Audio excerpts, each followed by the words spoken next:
немного, совсем прошло времени, когда закончился этап Балтийского чемпионата в классе больших паги 53. И у нас теперь победитель Аудриус Пилипявичус. Rally.s желает большого счастья и удачи.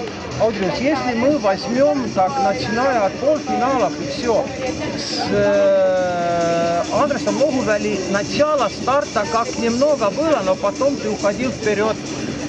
Можно ли сказать, что все победы были так просто, как смотреть со стороны? Что скажет гонщик сам?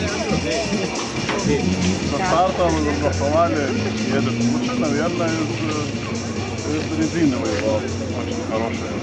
У меня еще нет резины, но по трассе, думаю, что мое резины лучше работает. Думаю, я по трассе из этого быстрее, чем он. У него очень большие резины. Об этом Логувели сказал, что у него был неправильный резина, что он хотел поворачивать внутрь, а его все время наружу. А если смотреть свой траекторию, он был очень чистый, идеальный. Из-за того, что большие, очень большие хорошие. Из-за старта ему очень хорошо.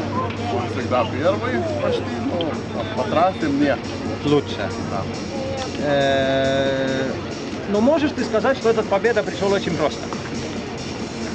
Просто никогда не бывает. Ни одна победа не приходит. Никогда не погодит просто. Теперь последний этап 21 сентября в Эстонии. В Варсту на трассе Матси. Будешь ли ты там тоже ехать? Что мы можем сказать всем фанам? Еще подумаю. Ты не говоришь нет, не говоришь да. Не говорю да, не говорю нет. То есть составляешь... Ту трассу выравнивает хорошо или нет? Ну, это надо на место ехать, тогда ты только это знать будешь, иначе ты никак это не узнаешь. Да. Но будем надеяться, что ты все-таки приедешь, что трасса будет тебе годиться. Будем надеяться. Rally.s желает еще раз большого счастья с победой. Спасибо за интервью. Спасибо. Вам тоже.